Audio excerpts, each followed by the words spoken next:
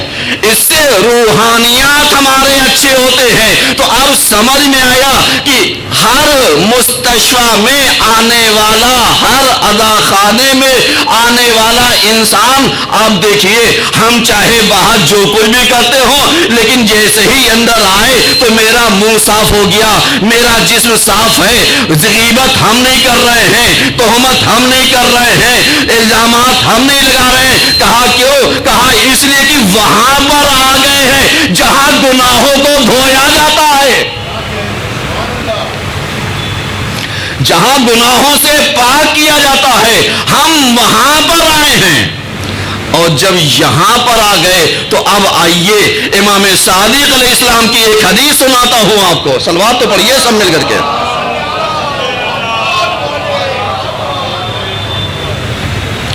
امام کیا کہتے ہیں؟ امام کہتے ہیں، سوال کیا گیا مولا یہ جیسے ہی محرم آتا ہے میرا دل دھڑکنے کیوں لگتا ہے؟ یہ جیسے ہی محرم آتا ہے میرے اندر کی کیفیت بدل جاتی ہے. ہم اپنے شوق کو، اپنے ارمانوں کو، اپنے خواہشوں اور جذباتوں کو ہم ایام ادا آنے سے پہلے چھوڑنے لگتے ہیں، اور جیسے ہی چاند نمودار ہوتا ہے تو ہم اپنے عادات اور اطوار کو ترک کر دیتے ہیں. مولا یہ 2 مہینہ 8 دن آپ کے لیے، اور جب یہ 2 مہینہ 8 دن مولا کے لیے وہ کرتے ہیں تو آپ جانتے ہیں مولا کیا کہتے ہیں؟ مولا کہتے ہیں تمہیں پتا ہے جیسے ہی یہ چاند نمودار ہوتا ہے، دیکھیے میں مصائب سے فضائل پڑھنا چاہتا ہوں. جیسے ہی یہ چاند نمودار ہوتا ہے تو آپ جانتے ہیں فرشتے کیا کرتے ہیں؟ فرشتے یہی کرتے ہیں کہ حسین کا سوگ عام کرنے کے لیے وہ ماحول سازی کرتے ہیں، وہ زمینہ سازی کرتے ہیں. اور جیسے ہی وہ ماحول بناتے ہیں تو امام کہتے ہیں کہ یہ ماحول ایسے نہیں بنتا، بلکہ ہماری قلبوں کی نظر جو بصیرت کی ہے وہ آسمان کی طرف جاتی ہے، اور جیسے ہی آسمان کی طرف دیکھتے ہیں تو حسین کی عزا جب بچھا دی جاتی ہے، اب چاہے ادا کی صورت میں ہو چاہے کوتے کی صورت میں، روایتیں مختلف ہیں لیکن میں صرف مفہوم ادا کر رہا ہوں. اب اس کے بعد امام کہتے ہیں مولا بیان کرتے ہیں کہ ہم جو دیکھتے ہیں وہ بصیرت کی نگاہ سے، ان آنکھوں سے نہیں. کہا آپ کے شیعہ؟ کہا ہمارے شیعہ بھی محرم کے ایام ادا کو آنکھوں سے نہیں دیکھتے، قلب کی بصیرت سے دیکھتے ہیں.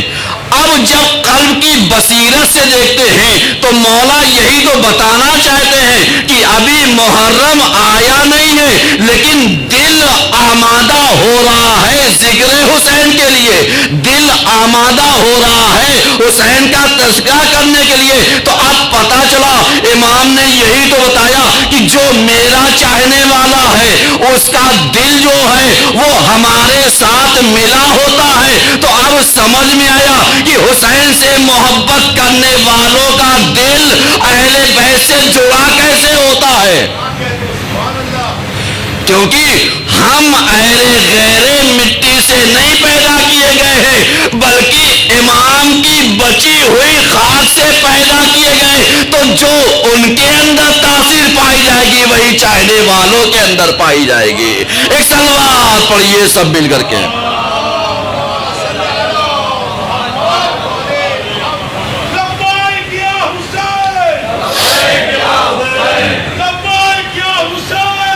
لبیک